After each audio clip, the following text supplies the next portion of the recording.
ਫਿਰ 113 west coast truck driving school Fresno ਜਿਹੜੇ ਕਿ ਤੁਹਾਨੂੰ ਟਰੱਕ ਚਲਾਉਣ ਦੀ ਸਿਖਲਾਈ ਵਧੀਆ ਢੰਗ ਦੇ ਨਾਲ ਦਿੰਦੇ ਹਨ। ਕਾਲ ਅਜੀਤ ਅਟਵਾਲ 559 374 45 41 ਦੇ ਉੱਤੇ। ਟਿਰਕੀਆਣਾ ਇਮੀਗ੍ਰੇਸ਼ਨ ਲਾ ਫਰਮ ਇਮੀਗ੍ਰੇਸ਼ਨ ਦਾ ਹੋਵੇ ਕਿਸੇ ਵੀ ਤਰੀਕੇ ਦਾ ਕੰਮ, ਕਾਲ ਅਟਰਨੀ ਜੇ ਟਿਰਕੀਆਣਾ ਨੰਬਰ 415 909 0503। ਇਹਨਾਂ ਸਾਰਿਆਂ ਦਾ ਬਹੁਤ ਬਹੁਤ ਧੰਨਵਾਦ। ਜੇਕਰ ਤੁਸੀਂ ਜਾਂ ਕੋਈ ਹੋਰ ਕਾਰੋਬਾਰ ਇਸ ਪ੍ਰੋਗਰਾਮ ਨੂੰ ਸਪਾਂਸਰ ਕਰਨਾ ਚਾਹੁੰਦੇ ਹੋ, ਸੰਪਰਕ ਕਰ ਸਕਦੇ ਹੋ ਨੰਬਰ 408 722 7698 ਦੇ ਉੱਤੇ। ਮਿੰਟੂ ਜੀ, ਗੱਲਬਾਤ ਦਾ ਸਿਲਸਿਲਾ ਸ਼ੁਰੂ ਕਰਦੇ ਜਾਈਏ। ਦੇਸ਼ ਦੇ ਫੈਡਰਲ ਢਾਂਚੇ ਨੂੰ ਕੇਂਦਰ ਸਰਕਾਰ ਵੱਲੋਂ ਇੱਕ ਹੋਰ ਝਟਕਾ। ਹਾਂਜੀ ਹਾਂਜੀ ਬਿਲकुल। देखो इस खबर ते अज पूरी सियासी हलचल है, पूरा सियासी बवाल जिन्हों कह लीए। ਤੇ ਇਸ ਵੇਲੇ ਜਿੰਨੇ ਵੀ ਪ੍ਰਾਈਮ ਟਾਈਮ ਦੇ ਵਿੱਚ ਡਿਬੇਟ ਹੁੰਦੇ ਆ ਮੇਨ ਸਟ੍ਰੀਮ ਦੇ ਪੰਜਾਬੀ ਚੈਨਲਾਂ ਤੇ, ਉਹਨਾਂ ਤੇ ਸਾਰਿਆਂ ਤੇ ਅੱਜ ਵਿਸ਼ਾ ਜਿਹੜਾ ਉਹ ਕਾਮਨ ਸੀ, ਸਾਂਝਾ ਸੀ, ਇੱਕੋ ਹੀ ਸੀਗਾ। ਉਹ ਸੀਗਾ ਕਿ ਇਹ ਜਿਹੜਾ ਫੈਸਲਾ ਕੀਤਾ ਗਿਆ ਕਿ ਇਹ ਫੈਡਰਲ ਢਾਂਚੇ ਉੱਤੇ ਇੱਕ ਹੋਰ ਸੱਟ ਤੇ ਨਹੀਂ। ਸਵਾਲ ਬਹੁਤ ਵੱਡਾ। ਹੁਣ ਸੰਵਿਧਾਨਕ ਤੌਰ ਤੇ ਜਿਹੜੇ ਬੰਦੇ ਇਹਨਾਂ ਚੀਜ਼ਾਂ ਦੀ ਮੁਹਾਰਤ ਰੱਖਦੇ ਨੇ ਉਹ ਹੀ ਨਿਚੋੜ ਤੇ ਨਤੀਜਾ ਤੇ ਕੱਢ ਸਕਦੇ ਆ, ਪਰ ਲੱਗਦਾ ਤਾਂ ਬਹੁਤ ਕੁਛ ਆ। ਜਿੱਦਾਂ ਇੱਕ ਡਰ ਹੈ ਜਾਂ ਕਹਿ ਲਓ ਕਿ ਕੁਛ ਚੀਜ਼ਾਂ ਜਿਹੜੀਆਂ ਕਦੇ ਕਦੇ ਛਣ ਕੇ ਪੁਣ ਕੇ ਆਉਂਦੀਆਂ ਨੇ ਸ਼ੰਕਿਆਂ ਦੇ ਰੂਪ ਦੇ ਵਿੱਚ, ਸੰਸ਼ਿਆਂ ਦੇ ਰੂਪ ਦੇ ਵਿੱਚ, ਕਿ ਪੰਜਾਬ ਦੇ ਨਾਲ ਬਹੁਤ ਕੁਛ ਕੀਤਾ ਜਾ ਸਕਦਾ, ਹੋ ਸਕਦਾ ਹੈ ਆਉਣ ਵਾਲੇ ਸਮੇਂ ਦੇ ਵਿੱਚ। ਬਹਰਹਾਲ ਉਹ ਚੀਜ਼ਾਂ ਚਲੋ ਹਾਲ ਦੀ ਘੜੀ ਕਹਿ ਸਕਦੇ ਆ ਮਨੋ ਕਾਲਪਨਿਕ ਨੇ, ਪਰੰਤੂ ਅੱਜ ਇੱਕ ਵੱਡਾ ਫੈਸਲਾ ਲੈਂਦੇ ਆ। ਕੀਤਾ ਕੀ ਆ ਕਿ ਪੰਜਾਬ ਦੇ ਵਿੱਚ BSF ਨੂੰ 50 ਕਿਲੋਮੀਟਰ ਏਰੀਏ ਦੇ ਵਿੱਚ ਆਉਣ ਦੀ ਇਜਾਜ਼ਤ ਦੇ ਦਿੱਤੀ ਹੈ ਅਧਿਕਾਰਤ ਤੌਰ ਤੇ ਕੇਂਦਰ ਸਰਕਾਰ ਨੇ। ਮਤਲਬ ਕਿ ਜਿਹੜੀ ਅੱਗੇ 15 ਕਿਲੋਮੀਟਰ ਦੀ ਉਹਨਾਂ ਦੀ ਹੱਦ ਬਣਦੀ ਸੀਗੀ, ਜੋ ਵੀ ਉਹਨਾਂ ਦੀ ਹੈਗੀ ਆ ਲਾਈਨ, ਉਹ ਤੋਂ 15 ਕਿਲੋਮੀਟਰ ਅੰਦਰ ਆ ਸਕਦੇ ਸੀਗੇ। ਜਿੱਦਾਂ ਉਹਨਾਂ ਦੇ ਕੋਲ ਕੁਛ ਪਾਵਰਾਂ ਹੁੰਦੀਆਂ ਨੇ, ਮਸਲਨ ਜਿੱਦਾਂ ਕੋਈ NDPS ਦਾ ਕੇਸ ਆ ਨਸ਼ੇ ਵਾਲਾ, ਫਿਰ ਜਿਵੇਂ ਪਾਸਪੋਰਟ ਐਕਟ ਦੇ ਤਹਿਤ ਜਿਵੇਂ ਕੋਈ ਆਪਾਂ ਦੇਖਦੇ ਹਾਂ ਨਾ ਕਿ ਇਲੀਗਲ ਢੰਗ ਦੇ ਨਾਲ ਬਾਰਡਰ ਕ੍ਰਾਸਿੰਗ ਹੁੰਦੀ ਹੈ, ਉਸ ਮਾਮਲੇ ਦੇ ਵਿੱਚ, ਜਾਂ ਕਸਟਮ ਐਕਟ ਜਿਹੜਾ ਕਿ ਤੁਹਾਨੂੰ ਪਤਾ ਹੀ ਸਮਾਨ ਵਗੈਰਾ, ਇਹ ਕੁਛ ਪਾਵਰਾਂ ਹੁੰਦੀਆਂ ਨੇ, ਤਲਾਸ਼ੀ, ਜ਼ਬਤੀ, ਗ੍ਰਿਫਤਾਰੀਆਂ, ਇਹ ਸਾਰੀਆਂ ਸ਼ਕਤੀਆਂ ਹੁੰਦੀਆਂ ਨੇ। ਪਰ ਦੱਸਦੇ ਆ ਕਿ ਵਿਵਾਦਤ ਮਸਲਾ ਹੈ ਜਿਹੜਾ ਇਸ ਸਾਰੇ ਫੈਸਲੇ ਦਾ, ਉਹ ਹੈ CRPC ਦੀ ਜਿਹੜੀ ਕਾਰਵਾਈ। ਮਤਲਬ ਕਿ ਜਿੱਦਾਂ ਜਿਹੜਾ ਕ੍ਰਿਮੀਨਲ ਪ੍ਰੋਸੀਜਰ ਹੁੰਦਾ ਉਹਦੇ ਤਹਿਤ ਉਹ ਕਾਰਵਾਈ ਕਰ ਸਕਦੇ। ਮਤਲਬ ਕਿ ਜੋ ਪੁਲਿਸ ਦਾ ਕੰਮ ਹੈ, ਜੋ ਪੁਲਿਸ ਦਾ ਕੰਮ ਹੈ, ਉਹ ਕੰਮ ਜਿਹੜਾ BSF ਕਰ ਸਕਦੀ ਹੈ। ਤਾਂ ਇਹਦਾ ਮਤਲਬ ਹੁਣ ਆਪਾਂ ਨੂੰ ਪਤਾ ਲਾਅ ਐਂਡ ਆਰਡਰ ਜਾਂ ਪੁਲਿਸ ਫੋਰਸ ਦਾ ਸਾਰਾ ਕੰਮ ਆ ਉਹ ਸਟੇਟ ਸਬਜੈਕਟ ਆ। ਤਾਂ ਇਹ ਹੁਣ ਕੀ ਕੰਕਰੈਂਟ ਲਿਸਟ ਦੇ ਵਿੱਚ ਹੈ, ਚਲੋ ਮੈਨੂੰ ਹੁਣ ਇਹਨਾਂ ਚੀਜ਼ਾਂ ਦਾ ਪਤਾ ਨਹੀਂ ਹੈ, ਮੈਂ ਐਵੇਂ ਕਹਾਂ ਕਿ ਡਿਟੇਲ ਤਾਂ ਕੋਈ ਮਾਹਰ ਹੀ ਦੱਸ ਸਕਦਾ। ਪਰੰਤੂ ਇੱਕ ਤਰ੍ਹਾਂ ਨਾਲ ਕਹਿ ਲਓ ਕਿ ਪੁਲਿਸ ਦੀ ਪਾਵਰ ਬਹੁਤ ਹੱਦ ਤੱਕ ਘੱਟ ਜਾਏਗੀ। ਤਾਂ ਜੇ ਪੁਲਿਸ ਦੀ ਪਾਵਰ ਘੱਟ ਗਈ ਤਾਂ ਮਤਲਬ ਕਿ ਸਟੇਟ ਸਰਕਾਰ ਦਾ ਦਖਲ ਘੱਟ ਜਾਏਗਾ ਉਸ ਏਰੀਏ ਦੇ ਵਿੱਚ। ਤੇ ਇੱਕ ਬਹੁਤ ਵੱਡਾ ਸਵਾਲ ਖੜਾ ਕੀਤਾ ਸੁਨੀਲ ਜਾਖੜ ਨੇ ਖੁਦ, ਚਰਨਜੀਤ ਸਿੰਘ ਚੰਨੀ ਆਪਣੇ ਚੀਫ ਮਿਨਿਸਟਰ ਦੇ ਮੱਦੇ ਨਜ਼ਰ। ਚੀਫ ਮਿਨਿਸਟਰ ਚਰਨਜੀਤ ਸਿੰਘ ਚੰਨੀ ਦਾ ਕੀ ਰੋਲ ਆ ਉਹ ਤੁਸੀਂ ਦੇਖ ਸਕਦੇ ਹੋ। ਇੱਕ ਉਹਨਾਂ ਨੇ ਪੋਸਟ ਪਾਈ ਸੀਗੀ ਜਿਹਦੇ ਵਿੱਚ ਉਹਨਾਂ ਨੇ ਕਾਫੀ ਗੱਲਾਂ ਕਹੀਆਂ ਨੇ, ਜਿਵੇਂ ਕਹਿ ਲਓ ਕਿ ਉਹ ਲਿਖਦੇ ਆ ਅਮਿਤ ਸ਼ਾਹ ਜੀ ਨਾਲ ਮੁਲਾਕਾਤ ਕੀਤੀ ਤੇ ਉਹਨਾਂ ਨੂੰ ਕਿਹਾ ਕਿ ਸਾਡੇ ਆਗੂਆਂ ਦੀਆਂ UP ਵਿੱਚ ਹੋ ਰਹੀਆਂ ਗ੍ਰਿਫਤਾਰੀਆਂ ਬੰਦ ਹੋਣੀਆਂ ਚਾਹੀਦੀਆਂ ਤੇ ਲਖੀਮਪੁਰ ਖੀਰੀ ਕਤਲੇਆਮ ਵਰਗੀਆਂ ਘਟਨਾਵਾਂ ਕਿਸੇ ਕੀਮਤ ਤੇ ਬਰਦਾਸ਼ਤ ਨਹੀਂ ਕੀਤੀਆਂ ਜਾਣਗੀਆਂ। ਇਸ ਦੇ ਨਾਲ ਹੀ ਉਹਨਾਂ ਨੇ ਇਹ ਕਿਹਾ ਕਿ ਖੇਤੀ ਕਾਨੂੰਨਾਂ ਨੂੰ ਰੱਦ ਕਰਨ ਤੇ ਕਰਤਾਰਪੁਰ ਲਾਂਘਾ ਜਲਦ ਤੋਂ ਜਲਦ ਮੁੜ ਖੋਲੇ ਜਾਣ ਦੀ ਅਪੀਲ ਆ। ਸੋ ਇੱਕ ਚੀਜ਼ ਹੋਰ ਉਹਨਾਂ ਨੇ ਕਹੀ ਕਿ ਪੰਜਾਬ ਵਿੱਚ ਸਰਹੱਦ ਪਾਰੋਂ ਨਸ਼ਿਆਂ ਤੇ ਹਥਿਆਰਾਂ ਦੀ ਜਿਹੜੀ ਨਜਾਇਜ਼ ਤਸਕਰੀ ਆ ਉਹਨੂੰ ਰੋਕਣ ਲਈ ਅਮਿਤ ਸ਼ਾਹ ਜੀ ਨੂੰ ਦੇ ਪੰਜਾਬ ਨਾਲ ਲੱਗਦੀਆਂ, ਇਹ ਹੁਣ ਚੀਫ ਮਿਨਿਸਟਰ ਦੀ ਪੋਸਟ ਹੂ ਪੜ੍ਹ ਰਹੇ ਆ ਜੀ, ਦੇਖ ਲਓ ਕਿੰਨੇ ਝਾਲੇ ਵਾਲੇ ਲਿਖੇ ਆ। ਪੰਜਾਬ ਵਿੱਚ ਸਰਹੱਦ ਪਾਰੋਂ ਨਸ਼ਿਆਂ ਤੇ ਹਥਿਆਰਾਂ ਦੀ ਨਜਾਇਜ਼ ਤਸਕਰੀ ਰੋਕਣ ਲਈ ਅਮਿਤ ਸ਼ਾਹ ਜੀ ਨੂੰ ਦੇ ਪੰਜਾਬ ਨਾਲ, ਆ ਦੇਖ ਲਓ, ਅਮਿਤ ਸ਼ਾਹ ਜੀ ਨੂੰ ਦੇ ਪੰਜਾਬ ਨਾਲ ਲੱਗਦੀਆਂ ਸਰਹੱਦਾਂ ਸੀਲ ਕਰਨ ਦੀ ਅਪੀਲ ਵੀ ਕੀਤੀ ਤਾਂ ਜੋ ਨਸ਼ਿਆਂ ਦੀ ਸਪਲਾਈ ਦਾ ਲੱਕ ਤੋੜਿਆ ਜਾ ਸਕੇ। ਅੰਗਰੇਜ਼ੀ ਚ ਵੀ ਲਿਖਦੇ ਆ, further asked Home Minister Amit Shah to seal the international border with the Punjab to curb trafficking of drugs and weapons. I hope that the Home Minister will take strict action on these matters immediately.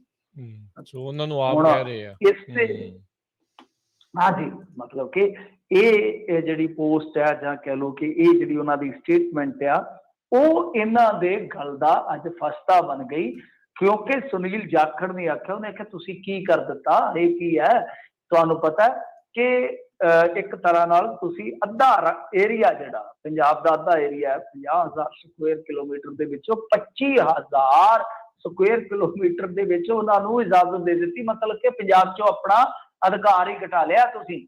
ਇਹ ਬਹੁਤ ਵੱਡੀ ਗੱਲ ਜਿਹੜੀ ਹੈ ਸੁਨੀਲ ਜਾਖੜ ਨੇ ਕਹੀ ਆ। ਉਸ ਤੋਂ ਬਾਅਦ ਤਾਂ ਫਿਰ ਪੰਜਾਬ ਦੀ ਰਾਜਨੀਤੀ 'ਚ ਕਹਿ ਲਓ ਕਿ ਤਰਥੱਲੀ, ਜਿਵੇਂ ਕਹਿੰਦੇ ਆ, ਤਰਥੱਲੀ ਮੱਚੀ ਪਈ ਆ। ਰੰਧਾਵਾ ਸਾਹਿਬ ਨੇ ਜਿਹੜੇ ਕਿ ਆਪਣੇ ਹੋਮ ਮਿਨਿਸਟਰ ਨੇ ਪੰਜਾਬ ਦੇ, ਤੇ ਫਿਰ ਨਾਲ ਡਿਪਟੀ CM ਵੀ ਆ, ਉਹਨਾਂ ਨੇ ਕਿਹਾ ਕਿ ਗਲਤ ਆ, ਇਹ ਨਹੀਂ ਹੋਣਾ ਚਾਹੀਦਾ, ਬਹੁਤ ਜ਼ਿਆਦਾ ਅਸੀਂ ਮੁਖਾਲਫਤ ਕਰਨੇ ਆ। ਫਿਰ ਜਦੋਂ ਖੇਡ ਖਿਲਰ ਗਈ, ਸਾਰਾ ਭਾਂਡਾ ਚਰਨਜੀਤ ਸਿੰਘ ਚੰਨੀ ਹੋਰਾਂ ਤੇ ਭੰਨਿਆ ਜਾਣ ਲੱਗ ਪਿਆ, ਫਿਰ ਉਹਨਾਂ ਦੀ ਸਟੇਟਮੈਂਟ ਆਈ ਆ। ਕੀ ਕਹਿ ਰਹੇ ਆ ਉਹ? ਕਹਿੰਦੇ ਆ ਕਿ ਮੈਂ 50 ਕਿਲੋਮੀਟਰ ਪੱਟੀ ਦੇ ਅੰਦਰ BSF ਨੂੰ ਵਾਧੂ ਸ਼ਕਤੀਆਂ ਦੇਣ ਦੇ ਭਾਰਤ ਸਰਕਾਰ ਦੇ ਇੱਕ ਪਾਸੜ ਫੈਸਲੇ ਦੀ ਸਖਤ ਨਿੰਦਾ ਕਰਦਾ ਹਾਂ। ਮਤਲਬ ਹੁਣ ਉਹ ਕਹਿ ਰਹੇ ਨੇ ਕਿ ਇਹ ਇੱਕ ਪਾਸੜ ਫੈਸਲਾ ਵਾ, ਪਰ ਕੀ ਤੁਸੀਂ ਉਦੋਂ ਨਹੀਂ ਸੋਚਿਆ ਜਦੋਂ ਇਹ ਗੱਲਾਂ ਕਹਿ ਰਹੇ ਹੋ ਤੁਸੀਂ?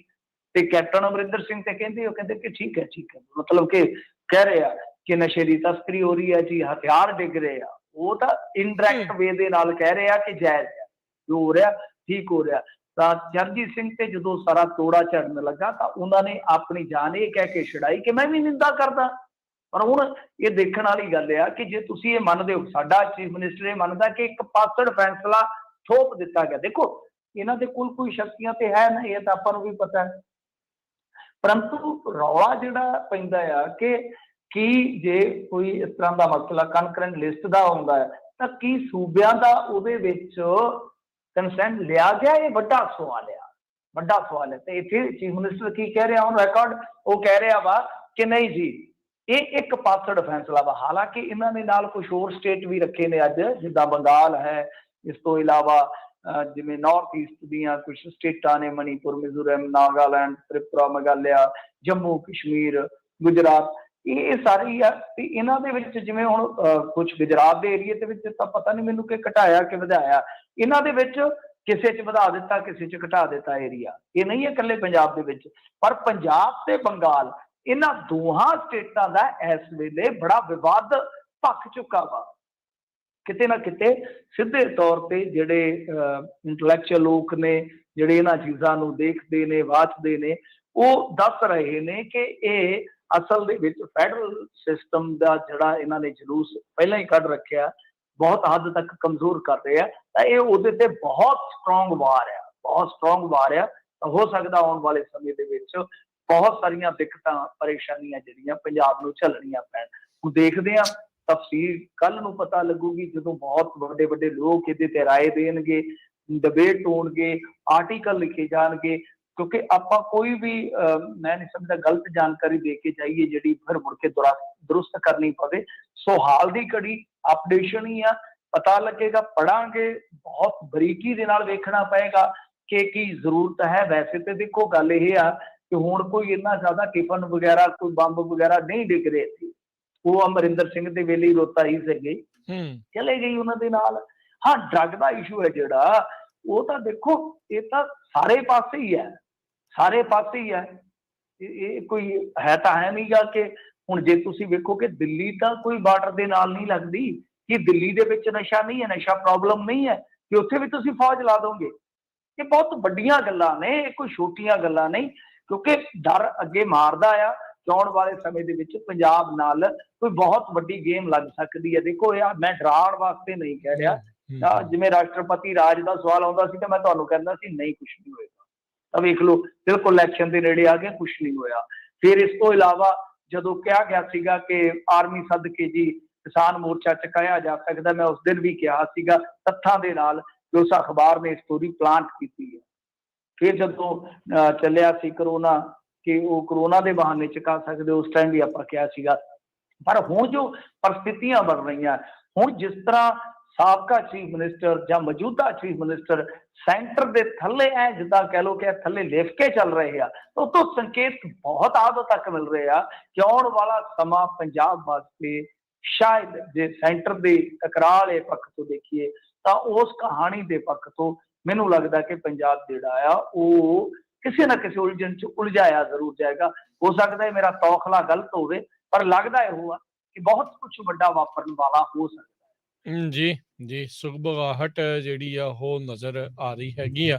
ਮੈਨੂੰ ਯਾਦ ਆ ਕੁਛ ਵਾਰੀ ਪਹਿਲਾਂ ਬਾਦਲ ਸਰਕਾਰ ਦੇ ਮੌਕੇ ਵੀ ਲੋਕੀ ਜਿਹੜੇ ਉਦੋਂ ਟਰਾਲੀਆਂ ਭਰ-ਭਰ ਕੇ ਸਮਾਨ ਲੱਦ ਕੇ ਬਾਰਡਰਾਂ ਤੋਂ ਜਿਹੜਾ ਉਹ ਤੁਰੇ ਸੀਗੇ ਤੇ ਬਾਅਦ 'ਚ ਉਹਨਾਂ ਵਿਚਾਰਿਆਂ ਦੇ ਹੀ ਘਰਾਂ-ਬਾਰਾਂ ਦੇ ਉੱਤੇ ਸਮਾਨ ਨੂੰ ਹੀ ਜਿਹੜਾ ਉਹ ਚੋਰੀ ਹੋਇਆ ਸੀ। ਹੋਇਆ ਤਾਂ ਜਿਹੜਾ ਉਸ ਤੋਂ ਬਾਅਦ 'ਚ ਕੁਛ ਨਹੀਂ ਸੀ, ਚਲੋ ਚੰਗੀ ਗੱਲ ਆ ਨਹੀਂ ਹੋਇਆ ਸੀ ਕੁਛ। ਉਦੋਂ ਲੜਾਈ ਦਾ ਇੱਕ ਟਾਈਮ ਦੇ ਉੱਤੇ ਬੜਾ ਜਿਹੜਾ ਡਰ ਜਿਹਾ ਮਾਹੌਲ ਬਣਿਆ ਪਿਆ ਸੀ। ਸੋ ਖੁੱਲੀ ਛੁੱਟੀ ਜਿਹੜੀ ਉਹ ਦਈ ਜਾਂਦੀ ਆ। ਦਖਲਅੰਦਾਜ਼ੀ ਕੇਂਦਰ ਦੀ ਲਗਾਤਾਰ ਵੱਧ ਰਹੀ ਆ, ਖਾਸ ਕਰਕੇ ਜਿਹੜਾ ਜੀ ਹੁਣ ਪੰਜਾਬ ਦੇ ਉੱਤੇ। ਸੋ ਤਰੀਕੇ ਤਾਂ ਉਹ ਲੱਭ ਰਹੇ ਆ ਵੀ ਕਿਸੇ ਨਾ ਕਿਸੇ ਤਰੀਕੇ ਦੇ ਨਾਲ ਦੱਬਿਆ ਹੀ ਜਿਹੜਾ ਉਹ ਜਾ ਸਕੇ। ਅਗਲੀ ਜਿਹੜੀ ਹੁਣ ਮਿੰਟੂ ਜੀ ਗੱਲ ਕਰਦੇ ਆ, ਆਪ ਵਰਕਰ ਵੱਲੋਂ ਮੁਆਫ਼ੀ ਮੰਗਣ ਤੋਂ ਬਾਅਦ 'ਚ ਕਿਸਾਨਾਂ ਨੇ ਖੋਲ੍ਹਿਆ ਜਾਮ। ਹਾਂਜੀ, ਦੇਖੋ ਇਹ ਆਏ ਸੀਗੇ ਅੱਜ ਕੇਜਰੀਵਾਲ ਸਾਹਿਬ, ਤੇ ਕੇਜਰੀਵਾਲ ਸਾਹਿਬ ਦੀ ਜਿਹੜੀ ਹੈਗੀ ਸੀਗੀ ਫੇਰੀ ਮੇਰੇ ਖਿਆਲ ਦੇ ਨਾਲ ਜਲੰਧਰ ਵੱਲ, ਤਾਂ ਇਹਦੇ ਚ ਕਿਤੇ ਨਾ ਕਿਤੇ ਬਹੁਤ ਜ਼ਬਰਦਸਤ ਵਿਰੋਧ ਵੇਖਣ ਨੂੰ ਮਿਲਿਆ। ਤੇ ਉੱਥੇ ਦੱਸਦੇ ਆ ਕਿ ਆਮ ਆਦਮੀ ਪਾਰਟੀ ਦੇ ਕਿਸੇ ਛੋਟੇ ਨੇਤਾ ਨੇ ਜਾਂ ਵਰਕਰ ਨੇ ਕੋਈ ਐਸੀ ਗੱਲ ਕੀਤੀ ਜਾਂ ਕਹੀ ਤਾਂ ਜਿਹਦੇ ਤੋਂ ਵਿਵਾਦ ਕਾਫੀ ਜ਼ਿਆਦਾ ਭਖ ਗਿਆ। ਫਿਰ ਸ਼ਾਹਰਾਹ ਵੀ ਮੇਰੇ ਖਿਆਲ ਦੇ ਨਾਲ ਜਾਮ ਕਰ ਦਿੱਤਾ ਗਿਆ। ਉਸ ਤੋਂ ਬਾਅਦ ਕਹਿੰਦੇ ਕਿ ਮੁਆਫੀ ਮੰਗੀ ਗਈ ਹੈ ਤੇ ਮਾਮਲਾ ਜਿਹੜਾ ਉਹ ਸੁਲਟ ਗਿਆ। ਚਲੋ ਅੱਛੀ ਗੱਲ ਆ, ਜੇ ਕੋਈ ਗਲਤੀ ਆਪਣੇ ਮਨ ਦਾ ਮੁਆਫੀ ਮੰਗ ਲੈਂਦਾ, ਕੋਈ ਉਹਦੇ ਚ ਇਹ ਨਹੀਂ ਹੈਗਾ ਕਿ ਉੱਚਾ ਨੀਵਾਂ ਹੋ ਜਾਂਦਾ। ਪਰ ਜਿਹੜੀ ਗੱਲ ਅਰਵਿੰਦ ਕੇਜਰੀਵਾਲ ਨੇ ਕਹੀ ਅੱਜ ਮੋਟੇ ਤੌਰ ਤੇ ਉਹ ਇਹੋ ਆ ਕਿ ਦੇਖੋ ਅਸੀਂ ਵਪਾਰੀਆਂ ਕੋਲ ਆਏ ਹਾਂ, ਅਸੀਂ ਪੈਸਾ ਨਹੀਂ ਮੰਗਣ ਆਏ। ਦੁਬਾਰਾ ਮਤਲਬ ਕਿ ਵਪਾਰੀਆਂ ਚ ਜਾ ਰਹੇ ਨੇ। ਅੱਗੇ ਵੀ ਤੁਸੀਂ ਦੇਖਿਆ ਹੋਣਾ, ਪਿਛਲੀ ਫੇਰੀ ਵੀ ਸੀਗੀ ਜਿਹੜੀ ਲੁਧਿਆਣੇ ਦੇ ਵਿੱਚ, ਉਹਦੇ ਚ ਵੀ ਇਹਨਾਂ ਨੇ ਵਪਾਰੀਆਂ ਦੇ ਨਾਲ ਹੀ ਲੋਕੀ ਇੰਟਰੈਕਸ਼ਨ ਕੀਤਾ, ਗੱਲਬਾਤ ਕੀਤੀ। ਉੱਥੇ ਵੀ ਇਹੋ ਕਿਹਾ ਸੀਗਾ, ਉੱਥੇ ਇਹਨਾਂ ਨੇ ਮਹਾਭਾਰਤ ਦਾ ਇੱਕ ਬਹੁਤ ਵੱਡਾ ਘਟਨਾ ਚੱਕਰ ਉਹ ਦੱਸਿਆ ਸੀਗਾ ਜਿਹਦੇ ਵਿੱਚ ਕੌਰਵ ਵੀ ਜਾਂਦੇ ਨੇ, ਪਾਂਡਵ ਵੀ ਜਾਂਦੇ ਨੇ ਕ੍ਰਿਸ਼ਨ ਕੋਲ। ਤਾਂ ਜਿਹੜੇ ਕੌਰਵ ਸੀਗੇ ਉਹ ਫੌਜ ਮੰਗਦੇ ਨੇ ਤੇ ਦੂਸਰੇ ਪਾਸੇ ਜਿਹੜਾ ਅਰਜਨ ਆ ਉਹ ਉੱਥੇ ਕ੍ਰਿਸ਼ਨ ਜੀ ਨੂੰ ਕਹਿੰਦਾ ਕਿ ਭਗਵਾਨ ਮੈਨੂੰ ਤਾਂ ਤੁਸੀਂ ਚਾਹੀਦੇ, ਸਾਡੇ ਵੱਲ ਤੁਸੀਂ ਆ ਜਾਓ। ਮਤਲਬ ਕਿ ਫੌਜ ਨਹੀਂ, ਭਗਵਾਨ ਨੂੰ ਹੀ ਮੰਗ ਲੈਂਦੇ ਨੇ। ਇਹ ਕਹਿਣ ਦਾ ਮਕਸਦ ਉਹਨਾਂ ਦਾ ਇਹੀ ਸੀਗਾ ਕਿ ਮੈਨੂੰ ਕੁਛ ਨਹੀਂ ਚਾਹੀਦਾ, ਮੈਨੂੰ ਤੁਹਾਡਾ ਸਾਥ ਚਾਹੀਦਾ। ਤਾਂ ਐਤਕੀ ਇੱਥੇ ਵੀ ਇਹਨਾਂ ਨੇ ਇਹੋ ਹੀ ਗੱਲ ਕਹੀ ਆ ਘੁਮਾ ਫਿਰਿਆ ਕਿ ਭਾਈ ਮੈਨੂੰ ਤੁਹਾਡਾ ਸਾਥ ਚਾਹੀਦਾ, ਮੈਂ ਤੁਹਾਡੇ ਤੋਂ ਕੋਈ ਫੰਡ ਵਗੈਰਾ ਨਹੀਂ ਮੰਗਦਾ। ਤਾਂ ਕਾਰੋਬਾਰੀਆਂ ਨੂੰ ਉਹ ਕਹਿ ਲਓ ਕਿ ਬਹੁਤ ਸ਼ਾਨਦਾਰ ਢੰਗ ਦੇ ਨਾਲ ਆਪਣੇ ਨਾਲ ਤੋਰਨ ਵਾਸਤੇ ਰੁਝਾ ਰਹੇ ਨੇ। ਇਹ ਚੀਜ਼ ਨੋਟ ਕਰਨ ਵਾਲੀ ਆ, ਕਿਉਂਕਿ ਵਪਾਰੀ ਤਬਕਾ ਇਸ ਵੇਲੇ ਜਿਹੜਾ ਸ਼ਹਿਰੀ ਵੋਟ ਦਾ ਆਪਾਂ ਦੇਖਦੇ ਹੀ ਆ ਕਿ ਵੋਟ ਸ਼ੇਅਰ ਜ਼ਿਆਦਾ ਭਾਜਪਾ ਤੇ ਕਾਂਗਰਸ ਦਰਮਿਆਨ ਝੂਲਦਾ। ਉਹ ਐਤਕੀ ਕਿਸਾਨ ਸੰਘਰਸ਼ ਹੋਵੇ ਜਾਂ ਮੌਜੂਦਾ ਗਵਰਨੈਂਸ ਹੋਵੇ ਜਾਂ ਕਹਿ ਲਓ ਕਿ ਸੈਂਟਰ ਸਰਕਾਰ ਦੀਆਂ ਕੁਝ ਪਾਲਿਸੀਆਂ ਹੋਣ, ਬਹੁਤ ਹੱਦ ਤੱਕ ਟੁੱਟਾ ਗਿਆ ਹੈ ਪੰਜਾਬ ਦਾ ਕਾਰੋਬਾਰੀ। ਖਾਸ ਤੌਰ ਤੇ ਤੁਸੀਂ ਦੇਖੋਗੇ ਉਹਦਾ ਕਾਰੋਬਾਰ ਬਹੁਤ ਪ੍ਰਭਾਵਿਤ ਹੋਇਆ। ਨੋਟਬੰਦੀ, GST, ਉਸ ਤੋਂ ਬਾਅਦ ਕਿਸਾਨ ਸੰਘਰਸ਼, ਉਸ ਤੋਂ ਬਾਅਦ ਕੋਵਿਡ, ਬਹੁਤ ਕੁਛ ਹੈ ਸਰ, ਬਹੁਤ ਕੁਛ ਹੈ। ਗਵਰਨੈਂਸ ਜਿਹੜੀ ਹੈ ਉਹਨੇ ਬਹੁਤ ਪੱਠਾ ਬਿਠਾਇਆ ਉਦਯੋਗਾਂ ਦਾ। ਸੋ ਇਸ ਕਰਕੇ ਸ਼ਾਇਦ ਅਰਵਿੰਦ ਕੇਜਰੀਵਾਲ ਇਹ ਚਾਹੁੰਦੇ ਨੇ ਕਿ ਪੰਜਾਬ ਦੀ ਵੋਟ, ਇਹਨਾਂ ਦਾ ਜਿਹੜਾ ਸੋਚਣਾ, ਦੇਖੋ ਇਹਨਾਂ ਦਾ ਜਿਹੜਾ ਅੰਦਰੂਨੀ ਥਿੰਕ ਟੈਂਕ ਆ, ਜਿਹੜਾ ਕਿ ਅੰਦਰੋਂ ਸੋਚ ਸਮਝ ਕੇ ਰਣਨੀਤੀ ਲੈ ਕੇ ਚੱਲਦਾ, ਉਹਨਾਂ ਦਾ ਮੰਨਣਾ ਕੀ ਆ ਕਿ ਪੇਂਡੂ ਵੋਟ ਸਾਨੂੰ ਆਪ ਮੁਹਾਰੇ ਪਏ, ਮਤਲਬ ਪੇਂਡੂ ਵੋਟ ਸਾਨੂੰ ਆਪ ਮੁਹਾਰੇ ਪਏਗੀ ਤੇ ਸ਼ਹਿਰੀ ਵੋਟ ਵਾਸਤੇ ਸਾਨੂੰ ਮਿਹਨਤ ਕਰਨੀ ਪੈਣੀ ਹੈ ਥੋੜੀ, ਕਿਉਂਕਿ ਉਹ ਵੋਟ ਐਸੀ ਵੋਟ ਆ ਜਿਹੜੀ ਦੋ ਕੌਮੀ ਪਾਰਟੀਆਂ ਨੂੰ ਜਾਂਦੀ ਹੈ। ਤਾਂ ਉੱਥੇ ਸਾਨੂੰ ਥੋੜਾ ਢਿੱਲ ਲਾਉਣਾ ਪਏਗਾ, ਜ਼ੋਰ ਲਾਉਣਾ ਪਏਗਾ। ਤਾਂ ਉਹ ਚੀਜ਼ ਜਿਹੜੀ ਹੈ ਨਾ, ਇੱਥੇ ਤੁਸੀਂ ਦੇਖ ਸਕਦੇ ਹੋ ਕਿ ਬਿਲਕੁਲ ਹੂ ਬਹੂ ਦਿਖਾਈ ਦਿੰਦੀ ਹੈ। ਖੈਰ ਬਾਕੀ ਇਹਨਾਂ ਨੇ ਕਿਹਾ ਪੁਰਾਣੇ ਕਾਨੂੰਨ ਸੁਧਾਰੇ ਜਾਣਗੇ, ਬੇਲੋੜੇ ਕਾਨੂੰਨ ਰੱਦ ਕਰ ਦਿਆਂਗੇ, ਰਿਫੰਡ ਵੇਲੇ ਸਿਰ ਦੇਵਾਂਗੇ, ਗੁੰਡਾ ਟੈਕਸ ਹੋਊਗਾ ਨਹੀਂ। ਤਾਂ ਵਪਾਰੀਆਂ ਨਾਲ ਉਹੀ ਗੱਲਾਂ ਕੀਤੀਆਂ ਜਾ ਰਹੀਆਂ ਕਿ ਬਿਜਲੀ 24 ਘੰਟੇ ਦੇਾਂਗੇ, ਬਿਜਲੀ ਸਸਤੀ ਦੇਾਂਗੇ। ਔਰ ਇਹ ਇੱਕ ਪ੍ਰੈਸ਼ਰ ਵੀ ਆ। ਤੁਸੀਂ ਦੇਖੋਗੇ ਨਾ ਕਿ ਜਿਵੇਂ ਹੀ ਇਹ ਵਪਾਰੀਆਂ ਵੱਲ ਨੂੰ ਤੁਰੇ ਆ, ਅੱਜ ਲੁਧਿਆਣੇ ਦੇ ਵਿੱਚ ਮਨਪ੍ਰੀਤ ਸਿੰਘ ਬਾਦਲ ਤੇ ਭਾਰਤ ਭੂਸ਼ਣ ਆਸ਼ੂ ਵੀ ਪਹੁੰਚ ਗਏ। ਉਹਨਾਂ ਨੇ ਖਰੀਆਂ ਖਰੀਆਂ ਸੁਣਾਈਆਂ ਕਾਰੋਬਾਰੀਆਂ ਨੇ। ਔਰ ਇਹਨਾਂ ਨੇ ਇੱਕ ਗੱਲ ਕਹੀ ਵੀ ਆ ਕਿ ਦੀਵਾਲੀ ਤੇ ਅਸੀਂ ਇੱਕ ਵੱਡਾ ਐਲਾਨ ਕਰਾਂਗੇ ਬਿਜਲੀ ਦੇ ਰੇਟਾਂ ਬਾਬਤ। ਇਹ ਮਨਪ੍ਰੀਤ ਸਿੰਘ ਬਾਦਲ ਨੇ ਸੰਕੇਤ ਦੇ ਦਿੱਤਾ ਵਾ। ਤਾਂ ਇਹ ਇੱਕ ਤਰ੍ਹਾਂ ਨਾਲ ਕਹਿ ਲਓ ਕਿ ਇਸ ਟਾਈਮ ਵਪਾਰੀ ਵਰਗ ਜਿਹੜਾ ਕਿ ਦੁਖੀ ਵਰਗ ਆ, ਉਹਨੂੰ ਆਪਣੇ ਪਿੱਛੇ ਲਾਉਣ ਵਾਸਤੇ ਨਾ ਸਿਰਫ ਸੱਤਾਧਾਰੀ ਪੱਬਾ ਭਾਰ ਹੋ ਗਏ ਆ, ਬਲਕਿ ਅਰਵਿੰਦ ਕੇਜਰੀਵਾਲ ਵੀ ਬਹੁਤ ਹੱਦ ਤੱਕ ਜ਼ੋਰ ਲਾ ਰਹੇ ਆ ਕਿ ਇਸ ਵਰਗ ਨੂੰ ਨਾਲ ਤੋੜ ਲਿਆ ਜਾਵੇ, ਉਦਮੀਆਂ ਨੂੰ ਨਾਲ ਤੋੜ ਲਿਆ ਜਾਵੇ, ਤਾਂ ਰਸਤਾ ਜਿਹੜਾ ਸੁਖਾਲਾ ਹੋ ਜਾਏਗਾ। ਜੀ ਜੀ। ਅਗਲੀ ਮਿੰਟ 'ਚ ਗੱਲ ਕਰੀਏ, ਕਾਂਗਰਸ ਦੀ ਇਹ ਪੱਕੀ ਹੋਈ ਚੀਜ਼ ਹੈਗੀ ਆ, ਕ੍ਰੈਡਿਟ ਵਾਰ ਕਹਿ ਲਓ ਜਾਂ ਇੱਕ ਦੂਜੇ ਦੇ ਉੱਤੇ ਵਾਰ ਕਰਨਾ। ਸੁਲਤਾਨਾ ਤੇ ਵੜਿੰਗ ਦੇ ਦਰਮਿਆਨ ਹੁਣ ਕ੍ਰੈਡਿਟ ਵਾਰ ਆ, ਪਰ ਵੜਿੰਗ ਕਹਿੰਦਾ ਹੈ ਵੀ ਉਸਨੇ ਜਿਹੜੀ ਉਸਦੀ ਅੱਖ ਵੱਡੇ ਨਿਸ਼ਾਨੇ ਤੇ। ਹਾਂਜੀ, ਦੇਖੋ ਜ਼ਿੰਦਗੀ 'ਚ ਵੱਡੇ ਹੋਣਾ ਤਾਂ ਫਿਰ ਵੱਡਾ ਤਾਂ ਕੁਛ ਕਰਨਾ ਹੀ ਪਊਗਾ ਨਾ। ਤੇ ਰਾਜੇ ਵੜਿੰਗ ਦੀ ਰਾਜਨੀਤੀ ਦਾ ਮੈਂ ਤੁਹਾਨੂੰ ਦੱਸ ਦਿੱਤਾ। ਉਹਦੀ ਰਾਜਨੀਤੀ ਦਾ ਜਿਹੜਾ ਸੂਤਰ ਹੈ, ਰਾਜਨੀਤੀ ਉਹਦੀ ਦੀ ਜਿਹੜੀ ਇਸ ਟਾਈਮ ਬੁਨਿਆਦ ਆ, ਉਹ ਇਹੋ ਆ ਕਿ ਬਾਦਲ ਪਰਿਵਾਰ ਦੇ ਅਗੇਂਸਟ ਲੜਦੇ ਲੜਦੇ 2-3 ਲੀਡਰ ਜਿਹੜੇ ਆ ਉਹ ਕੁਛ ਜਿਵੇਂ ਕਹਿ ਲਓ ਕਿ ਖਤਮ ਹੋ ਚੁੱਕੇ ਆ ਤੇ ਕੁਛ ਖਤਮ ਹੋਣ ਦੇ ਕਗਾਰ ਤੇ ਆ। ਤੇ ਮੈਂ ਵਿਚਾਲਿਓ ਕੁਛ ਐਸਾ ਕਰ ਜਾਵਾਂ ਤੇ ਸਮਝ ਲਓ ਬੱਲੇ ਹੀ ਬੱਲੇ ਆ, ਬੱਲੇ ਹੀ ਬੱਲੇ ਆ। ਇਹ ਹੈ ਅਮਰਿੰਦਰ ਸਿੰਘ ਉਰਫ ਰਾਜਾ ਵੜਿੰਗ ਦੀ ਰਾਜਨੀਤੀ ਦਾ ਸੂਤਰ ਜਾਂ ਬੁਨਿਆਦ ਕਹਿ ਸਕਦੇ। ਇਹ ਬਹੁਤ ਘੱਟ ਬੰਦਿਆਂ ਨੇ ਦੇਖਿਓਗੇ। ਤੁਹਾਨੂੰ ਰਾਜਾ ਵੜਿੰਗ ਤੋਂ ਲਿਫਾਫੇ ਚੱਕਦਾ ਐਵੇਂ ਨਹੀਂ ਨਜ਼ਰ ਆ ਰਿਹਾ, ਐਵੇਂ ਨਹੀਂ 15-15 ਡੇਲੀ ਦੀਆਂ 20-20 ਬੱਸਾਂ ਜ਼ਬਤ ਹੋ ਰਹੀਆਂ।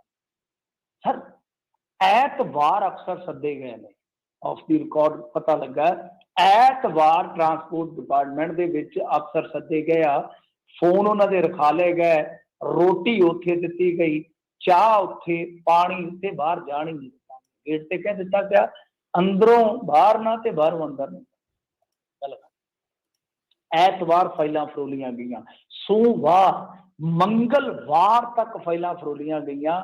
ਮੈਨੂੰ ਇੱਕੋ ਚੀਜ਼ ਚਾਹੀਦੀ ਆ, ਇਹਨਾਂ ਦੀ ਟਰਾਂਸਪੋਰਟ ਦੇ ਖਿਲਾਫ ਕੁਛ ਨਾ ਕੁਛ ਗਲਤ ਬਸ ਕੱਢ ਕੇ ਦਿਓ। ਇਹ ਸੀ ਰਾਜਾ ਵੜਿੰਗ ਦਾ ਮਕਸਦ। ਦੱਸਦੇ ਆ ਕਿ ਫਾਈਲਾਂ ਫਿਰ ਫਰੋਲੀਆਂ ਗਈਆਂ, ਉਹਦੇ ਚੋਂ ਹੁਣ ਕੀ ਨਿਕਲਦਾ ਬਾਅਦ ਦਾ, ਇਹ ਹੈ ਨਿਸ਼ਾਨਾ। ਇਹਨੂੰ ਆਪਾਂ ਕਹਿ ਸਕਦੇ ਹਾਂ ਕਿ ਰਾਜਾ ਵੜਿੰਗ ਦੀ ਰਾਜਨੀਤੀ ਦਾ ਇੱਕ ਮਕਸਦ ਹੈ ਕਿ ਮੈਂ ਬਾਦਲ ਫੈਮਿਲੀ ਦੇ ਉਲਟ ਜੇ ਸੱਚੀ ਬੋਲਣ ਦੀ ਥਾਂ ਤੇ, ਕਿਉਂਕਿ ਬੋਲਦਾ ਰਾਜਾ ਵੜਿੰਗ ਜਿੰਨਾ ਇਹਨਾਂ ਦੇ ਉਲਟ ਬੋਲਿਆ ਕੋਈ ਸ਼ੁਰੂਆਤ 'ਚ ਬੋਲਿਆ ਹੀ ਨਹੀਂ ਕਾਂਗਰਸੀ। ਇਹ ਇੱਕ ਬੰਦਾ ਸੀਗਾ ਜਿਹੜਾ ਇਹਨਾਂ ਦੇ ਇਲਾਕੇ 'ਚ ਉੱਠਿਆ, ਇਹਨਾਂ ਦੇ ਖਿਲਾਫ ਹੀ ਬੋਲਿਆ। ਸੋ ਇਹਨੂੰ ਇਹ ਆ ਕਿ ਹੁਣ ਬੋਲਣ ਤੱਕ ਮਹਿਦੂਦ ਨਾ ਰਹੀਏ, ਕੁਛ ਕਰਕੇ ਵਿਖਾਈਏ। ਤੇ ਜੇ ਮੈਂ ਕਰ ਗਿਆ, ਕਿਉਂਕਿ ਟਰਾਂਸਪੋਰਟ ਮਾਫੀਆ ਇਹਨਾਂ ਨੇ ਇੱਕ ਸ਼ਬਦ ਵਰਤਿਆ ਸੀ, ਰੇਤ ਮਾਫੀਆ, ਫਿਰ ਬੇਅਦਬੀ, ਤੇ ਇਹਨੇ ਇੱਕ ਵਾਰੀ ਇੱਥੇ ਸਾਡੇ ਮੁਕਤਸਰ ਜ਼ਿਲ੍ਹੇ ਦੇ ਵਿੱਚ ਮੂੰਹ ਆਖ ਦਿੱਤਾ ਸੀਗਾ, ਕਹਿੰਦਾ ਕਿ ਮੈਨੂੰ ਹੋਮ ਮਿਨਿਸਟਰ ਬਣਾ ਕੇ ਵੇਖਣ, ਮੈਨੂੰ ਦਿਓ ਹੋਮ ਮਿਨਿਸਟਰੀ, ਵੇਖੋ ਮੈਂ ਕਿਵੇਂ ਇਹਨਾਂ ਨੂੰ ਅੰਦਰ ਸੁੱਟਦਾ। ਤੇ ਉਦੋਂ ਬਾਅਦ ਅਮਰਿੰਦਰ ਸਿੰਘ ਨੇ ਬਹੁਤ ਜ਼ਿਆਦਾ ਬੁਰਾ ਬਣਾਇਆ ਸੀ ਰਾਜਾ ਵੜਿੰਗ ਦਾ, ਕਿਉਂਕਿ ਹੋਮ ਮਿਨਿਸਟਰੀ ਉਹਦੇ ਕੋਲ ਸੀ। ਕਹਿੰਦਾ ਕੈਪਟਨ ਪਤਾ ਨਹੀਂ ਕਿਉਂ ਨਹੀਂ ਕਾਰਵਾਈ ਕਰਦੇ, ਮੈਨੂੰ ਦਿਓ, ਵੇਖੋ ਮੈਂ ਇਹਨਾਂ ਨੂੰ ਲੰਮੇ ਪਾਉਂਦਾ। ਸੋ ਇਹ ਚੀਜ਼ਾਂ ਜਿਹੜੀਆਂ ਨੇ ਉਹ ਰਾਜਾ ਵੜਿੰਗ ਹੋਣ ਕਰਕੇ ਉਹ ਥੋੜਾ ਦੂਜਿਆਂ ਨਾਲੋਂ ਕੱਦ ਕੱਢਣਾ ਚਾਹੁੰਦਾ ਹੈ ਕਿ ਇਹ ਤੇ ਗੱਲਾਂ ਜੋਗੇ ਹੀ ਆ, ਮੈਨੂੰ ਜਿੰਨੀ ਕੁ ਮੈਨੂੰ ਪਾਵਰ ਮਿਲੀ ਮੈਂ ਕੰਮ ਕਰ ਦਿੱਤਾ, ਹੁਣ ਪਾਵਰ ਮੇਰੀ ਵਧਾ ਦਿਓ, ਫਿਰ ਵੇਖਿਓ ਗੱਲਾਂ। ਇਹ ਰਾਜਾ ਵੜਿੰਗ ਦੀ ਰਾਜਨੀਤੀ ਦਾ ਮਕਸਦ ਹੈ। ਦੂਸਰੇ ਪਾਸੇ ਬੀਬੀ ਜੀ ਕਹਿ ਰਹੇ ਆ, ਬੀਬੀ ਰਜ਼ੀਆ ਸੁਲਤਾਨਾ ਅਸਤੀਫਾ ਦੇ ਕੇ ਮੁੜ ਕੇ ਅਸਤੀਫਾ ਵਾਪਸ ਵੀ ਹੋ ਗਿਆ। ਉਹ ਕਹਿ ਰਹੇ ਕਿ ਦੇਖੋ ਜੀ ਸਾਰਾ ਕੁਛ ਮੈਂ ਹੀ ਕੀਤਾ ਸੀਗਾ, ਅਮਲ ਹੀ ਬਸ ਰਾਜਾ। ਅਸੀਂ ਦੇਖਿਆ ਜੀ ਬੀਬਾ ਜੀ ਤੁਸੀਂ ਕੀ ਕੀਤਾ। 2002 ਤੋਂ ਉਹਨਾਂ ਨੇ ਸਟੇ ਲਿਆ ਹੋਇਆ ਦਿੱਲੀ ਨੂੰ, ਜਿਹੜੀਆਂ ਬੱਸਾਂ ਉਹ ਲਿਜਾਂਦੇ ਟੂਰਿਸਟ ਸਰਕਟ ਦੇ ਵਿੱਚ, ਤੁਸੀਂ ਤੜਵਾ ਨਹੀਂ ਸਕੇ 4.5 ਸਾਲ 'ਚ। ਤੁਸੀਂ ਟਰਾਂਸਪੋਰਟ ਪਾਲਿਸੀ ਲਾਗੂ ਨਹੀਂ ਕਰਾ ਸਕੇ, ਤੁਹਾਡੇ ਲਾਇਰ ਉੱਥੇ ਕੱਖ ਨਹੀਂ ਕਰ ਸਕੇ, ਤੁਸੀਂ ਨਵੇਂ ਰੂਟ ਨਹੀਂ ਦੇ ਸਕੇ ਵਧੀਆ, ਨਵੇਂ ਫਲੀਟ ਨਹੀਂ ਦੇ ਸਕੇ, ਕਿਰਾਇਆ ਤੁਸੀਂ ਘਟਾ ਨਹੀਂ ਸਕੇ, ਕਿਰਾਇਆ ਤੁਸੀਂ ਲੋਕਾਂ ਨੂੰ ਵਾਜਬ ਨਹੀਂ ਕਰਕੇ ਦੇ ਸਕੇ, ਰੋਡਵੇਜ਼ ਦੀ ਤੁਸੀਂ ਆਮਦਨ ਨਹੀਂ ਵਧਾ ਕੇ ਦੇ ਸਕੇ ਆਪਣੇ ਕਾਰਜਕਾਲ ਦੇ ਵਿੱਚ। ਸਭ ਤੋਂ ਵੱਡੀ ਗੱਲ ਕਿ ਦਿੱਲੀ ਦੇ ਵਿੱਚ ਤੁਹਾਡੀਆਂ ਬੱਸਾਂ ਬੰਦ ਹੋ ਗਈਆਂ ਬੜੀਆਂ ਏਅਰਪੋਰਟ ਤੇ, ਤੁਸੀਂ ਉਹ ਨਹੀਂ ਚਲਾ ਸਕੇ, ਉਹ ਨਹੀਂ ਚਲਾ ਸਕੇ।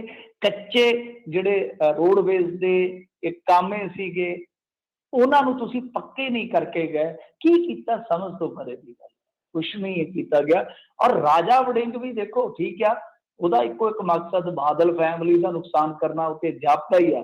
ਪਰ ਜੇ ਸੱਚਮੁੱਚ ਕੁਛ ਕਰਨਾ ਹੈ ਨਾ, ਰਾਜੇ ਵੜਿੰਗ ਨੇ ਦਿਨ ਕੁਛ ਗਿਣਤੀ ਦੇ ਆ। ਕੱਲ ਅੰਮ੍ਰਿਤਸਰ ਦੇ ਵਿੱਚੋਂ ਇੱਕ ਤੱਥ ਨਿਕਲਿਆ, ਕਹਿੰਦੇ ਕਿ 100 ਬੱਸ ਇਕੱਲੀ ਇਲੀਗਲ ਉੱਥੇ ਰਾਤ ਨੂੰ ਚੱਲਦੀ ਅੰਮ੍ਰਿਤਸਰੋਂ। 100 ਬੱਸ ਆਰਟੀਆਈ ਰਾਹੀਂ ਖੁਲਾਸਾ ਹੋਇਆ। ਕੱਲ ਬਕਾਇਦਾ ਇੱਕ ਆਰਟੀਆਈ ਕਾਰਕੁਨ ਨੇ ਖੁਲਾਸਾ ਕੀਤਾ ਕਿ ਰਾਤ ਨੂੰ ਸਲੀਪਰ ਬੱਸਾਂ ਵੀ ਚੱਲ ਰਹੀਆਂ ਜਿਹੜੀਆਂ ਪੰਜਾਬ 'ਚ ਟੋਟਲੀ ਬੈਨ ਆ। ਤਾਂ ਚੋਟ ਠੀਕ ਹੈ, ਜਿੱਥੇ ਗਲਤ ਹੈ ਕਰੋ, ਪਰੰਤੂ ਜੇ ਤੁਸੀਂ ਵਾਕਿਆ ਹੀ ਸਾਫ਼ ਗੋਈ ਨਾਲ ਕੰਮ ਕਰਨਾ, ਸਾਫ਼ ਨੀਅਤ ਨਾਲ ਕੰਮ ਕਰਨਾ, ਫਿਰ ਤੁਹਾਨੂੰ ਚਫੇਰੇ ਹੀ ਝਾੜੂ ਮਾਰਨਾ ਪੈਣਾ, ਇੱਕ ਪਾਸੇ ਨਹੀਂ, ਇੱਕ ਗੁੱਠ ਨੂੰ, ਇੱਕ ਚੁੰਡ ਨੂੰ ਨਹੀਂ। ਜੀ ਜੀ।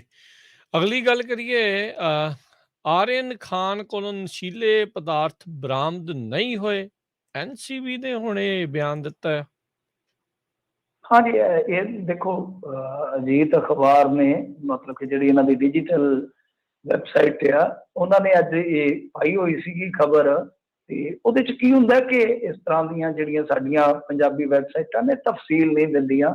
ਜੇ ਤੁਸੀਂ ਦੇਖੋਗੇ ਨਾ, ਕੁਛ ਇਸ ਤਰ੍ਹਾਂ ਦੀਆਂ ਵੈਬਸਾਈਟਾਂ ਹਨ ਜਿੱਥੇ ਕਈ ਵਾਰ ਬਹੁਤ ਤਫਸੀਲ ਪੂਰਵਕ ਲਿਖਿਆ ਜਾਂਦਾ ਹੈ। ਸਾਡੀ ਪੰਜਾਬੀ ਪੱਤਰਕਾਰਤਾ ਦਾ ਮੇਰੇ ਖਿਆਲ ਦੇ ਨਾਲ ਇੱਕ ਕਹਿ ਲਓ ਕਿ ਇਸ ਟਾਈਮ ਚਿੰਤਾ ਵਾਲਾ ਪੱਖ ਵੀ ਹੈ। ਅਸੀਂ ਖੋਜ ਵਾਲੇ ਪਾਸੇ ਬਹੁਤ ਘੱਟ ਜਾ ਰਹੇ ਹਾਂ। ਖੈਰ ਚਲੋ, ਇਹਨਾਂ ਨੂੰ ਕੋਟ ਕਰਕੇ ਹੀ ਆਪਾਂ ਗੱਲ ਅੱਗੇ ਤੋਰ ਦਿੰਦੇ ਹਾਂ। ਦੇਖੋ, ਰੀਆ ਚੱਕਰਵਰਤੀ ਤੁਹਾਨੂੰ ਯਾਦ ਹੋਣਾ ਹੈ ਨਾਮ, ਸੁਸ਼ਾਂਤ ਕੇਸ ਦੇ ਵਿੱਚ ਉਸ ਕੁੜੀ ਦੇ ਬੈਡਰੂਮ ਦੇ ਪਲਾਂ ਨੂੰ ਵੀ ਬਖਸ਼ਿਆ ਨਹੀਂ ਗਿਆ।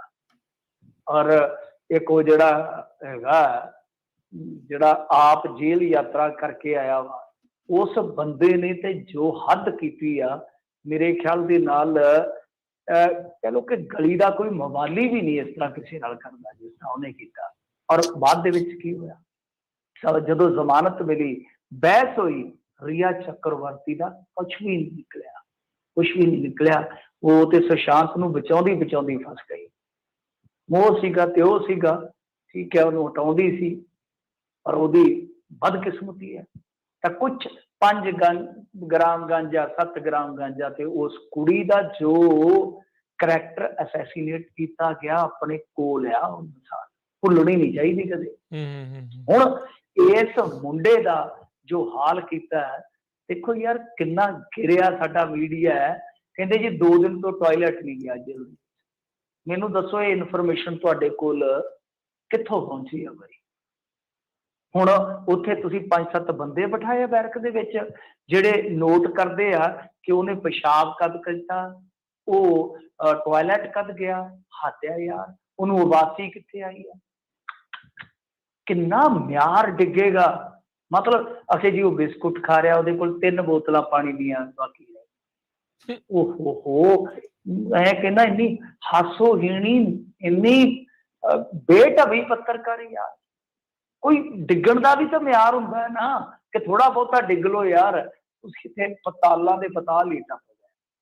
ਕਿਹੜਾ ਉੱਥੇ ਦੇਖੋ ਜੋ ਮਰਜ਼ੀ ਖਾਓ ਪੀਓ। ਦੇਖੋ ਗੱਲ ਕੀ ਹੈ, ਕੰਟੀਨਾਂ ਹੁੰਦੀਆਂ ਨੇ ਜੇਲ੍ਹ ਦੇ ਵਿੱਚ, ਮੱਖਣ ਖਾਓ, ਦਹੀਂ ਖਾਓ, ਜੋ ਮਰਜ਼ੀ ਖਾਓ। ਔਰ ਬੱਚਾ ਠੀਕ ਆ, ਕੋਈ 20-25 ਸਾਲ ਦਾ ਗਿਆ, ਉਹਨੂੰ ਕੋਈ 2-4 ਦਿਨ ਦੁੱਖ ਹੁੰਦਾ, ਉੱਥੇ ਸੰਭਾਲ ਲੈਂਦੇ ਨੇ ਲੋਕ, ਹੌਸਲਾ ਦੇਣ ਵਾਲੇ ਬਹੁਤ ਹੁੰਦੇ ਨੇ, ਕਾਇਮ ਕਰ ਦਿੰਦੇ ਨੇ ਕਿ ਯਾਰ ਤੂੰ 5 ਦਿਨਾਂ 'ਚ ਬਾਹਰ ਚੱਲ ਜਾਣਾ। ਸੋ ਆਹ ਚੀਜ਼ਾਂ ਉਹਨਾਂ ਨੂੰ ਤੇ ਕਿਤੇ ਨਾ ਕਿਤੇ ਪ੍ਰਭਾਵਿਤ ਕਰਦੀਆਂ, ਜਿਨ੍ਹਾਂ ਨੇ ਅੰਦਰ ਦਾ ਸਾਰਾ ਕੁਛ ਨਹੀਂ ਵੇਖਿਆ। ਜਿਹੜੇ ਜਾਣੂ ਨੇ ਉਹਨਾਂ ਨੂੰ ਪਤਾ ਇਹ ਚੀਜ਼ਾਂ ਜਿਹੜੀਆਂ ਉਹ ਅੰਦਾਜ਼ੇ ਨਾਲ ਲਿਖੀਆਂ ਜਾਂਦੀਆਂ। ਸੋ ਇਹ ਜਿਹੜੀ ਬਹਿਸ ਹੋਈ ਆ, ਉਹਦੇ 'ਚ ਐਨਸੀਬੀ ਨੇ ਕਿਹਾ ਕਿ ਦੇਖੋ ਜੀ, ਇਹ ਠੀਕ ਆ ਕਿ ਇਹਦੇ ਕੋਲੋਂ ਡਰੱਗ ਬਰਾਮਦ ਨਹੀਂ ਹੋਇਆ, ਪਰੰਤੂ ਇਹ ਸਾਜ਼ਿਸ਼ ਦੇ ਵਿੱਚ ਸ਼ਾਮਲ ਸੀ। ਹੁਣ ਖਬਰ ਦੇ ਮੁਤਾਬਕ ਸਾਜ਼ਿਸ਼ ਕੀ ਮਤਲਬ ਕਿ ਜੋ ਪਾਰਟੀ ਚੱਲ ਰਹੀ ਸੀ ਜਾਂ ਖੜਿਆ ਗਿਆ ਡਰੱਗ ਉੱਥੇ ਕਰੂਜ਼ ਦੇ ਵਿੱਚ, ਉਹ ਸਾਰਾ ਕੁਛ ਜਿਹੜਾ ਹੈ ਉਹ ਉਹਦੇ ਵਿੱਚ ਇਹ ਸ਼ਾਮਲ ਹੈ।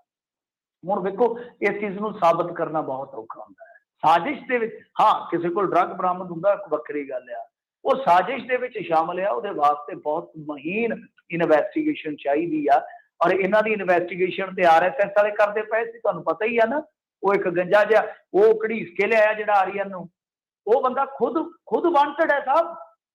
3 ਕੇਸ ਨੇ 420 ਦੇ ਉਹਦੇ ਤੇ, ਜਿਹੜਾ ਉਹ ਕਹਿੰਦਾ ਜੀ ਮੈਂ ਪ੍ਰਾਈਵੇਟ ਜਸੂਸ ਆ, ਭੱਜ ਗਿਆ। ਹੁਣ ਸਭ ਕੁਝ ਬੰਦ ਆ ਉਹਦੇ ਨੰਬਰ, ਗੁਸਾਵੀ ਉਹਦਾ ਨਾਮ ਹੈ, ਕਿਰਨ ਗੁਸਾਵੀ। ਦੂਸਰਾ ਜਿਹੜਾ ਉਹ ਭਾਜਪਾ ਦਾ ਅਹੁਦੇਦਾਰ ਹੈ ਅਫੀਸ਼ੀਅਲ, ਜਿਹੜੇ ਨਾਲ ਗਏ ਨੇ ਰੇਡ ਦੇ ਵਿੱਚ। ਔਰ ਜਿੰਨੀ 10-12 ਹੋਰ ਵੀ ਜਿਹੜੇ ਆ ਮੁੰਡੇ ਕੁੜੀਆਂ ਉੱਥੇ ਫੜੇ ਆ। ਸਭ ਤੋਂ ਜ਼ਿਆਦਾ ਇਸ ਮੁੰਡੇ ਦਾ ਇਹਨਾਂ ਨੇ ਕਹਿ ਲਓ ਕਿ ਸੱਤਿਆਨਾਸ਼ ਕੀਤਾ ਉਹਦਾ। ਮੈਨੂੰ ਤੇ ਇਹ ਲੱਗਦਾ ਆ ਕਿ ਉਹ ਮੁੰਡਾ ਢੀਠ ਨਾ ਹੋ ਜਾਵੇ ਆ ਕੇ ਬਾਹਰ। ਕਈਆਂ ਨੂੰ ਚਸਕਾ ਲੱਗ ਜਾਂਦਾ ਸੁਰਖੀਆਂ 'ਚ ਰਹਿਣ ਦਾ, ਜਾਂ ਕਈ ਵਾਰ ਹੀਣ ਭਾਵਨਾ ਦਾ ਸ਼ਿਕਾਰ ਹੋ ਜਾਂਦਾ ਬੱਚਾ ਕਿ ਯਾਰ ਇਸ ਮੁਲਕ ਦੇ ਵਿੱਚ ਸਾਨੂੰ ਬੇਗਾਨੇ ਕਿਉਂ ਸਮਝਿਆ ਜਾ ਰਿਹਾ। ਔਰ ਸ਼ਾਹਰੁਖ ਖਾਨ ਇੱਕ ਲੈਗਸੀ ਹੈ। ਸ਼ਾਹਰੁਖ ਖਾਨ ਦੇ ਜਿਹੜੇ ਵੱਡੇ ਵਡੇਰੇ ਸੀ, ਉਹ ਪੁੱਛ ਲਿਓ ਇਹਨਾਂ ਨੂੰ ਇੱਥੇ WhatsApp ਦੇ ਕਹਿ ਲਓ ਕਿ ਪ੍ਰੋਫੈਸਰ ਨੇ ਲੋਕ। ਸ਼ਾਹਰੁਖ ਖਾਨ ਦੇ ਜਿਹੜੇ ਖਾਨਦਾਨ ਵਾਲੇ ਸਨ, ਪਾਕਿਸਤਾਨ ਛੱਡ ਕੇ ਭਾਰਤ 'ਚ ਵਸੇ ਸੀਗੇ। ਔਰ ਜਿੰਨਾ ਸ਼ਾਹਰੁਖ ਖਾਨ ਦਾ ਸਟਰਗਲ ਆ, ਇਹ ਤੇ 2-2 ਰੁਪਈਏ ਤੇ ਟਵੀਟ ਕਰਨ ਵਾਲੇ ਤਾਂ ਕਦੇ ਜ਼ਿੰਦਗੀ 'ਚ ਨਹੀਂ ਕਰ ਸਕਦੇ ਜਿੰਨਾ ਉਸ ਬੰਦੇ ਨੇ ਸਟਰਗਲ ਕੀਤਾ। ਕਦੇ ਉਹਦੀ ਜ਼ਿੰਦਗੀ ਪੜ੍ਹ ਕੇ ਤੇ ਵੇਖੋ, ਬਸ ਇੱਕ ਇਕੱਲਾ ਖਾਨ ਲੱਗਾ ਉਹਦੇ ਮਗਰ ਤੇ ਉਹ ਬੰਦਾ ਕਰੋੜਾਂਪਤੀ ਅਰਬਾਂਪਤੀ ਬਣਿਆ ਇਸ ਮੁਲਕ ਦੇ ਵਿੱਚ। ਬਸ ਕਿਸੇ ਨੂੰ ਜਰਿਆ ਹੀ ਨਹੀਂ ਜਾਂਦਾ ਉਹ।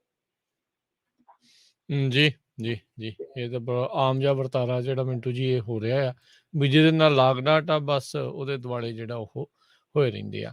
UK ਦੇ ਨਾਗਰਿਕਾਂ ਲਈ ਸੋਧੇ ਹੋਏ ਦਿਸ਼ਾ ਨਿਰਦੇਸ਼ ਭਾਰਤ ਸਰਕਾਰ ਨੇ ਲਏ ਜੀ ਵਾਪਸ।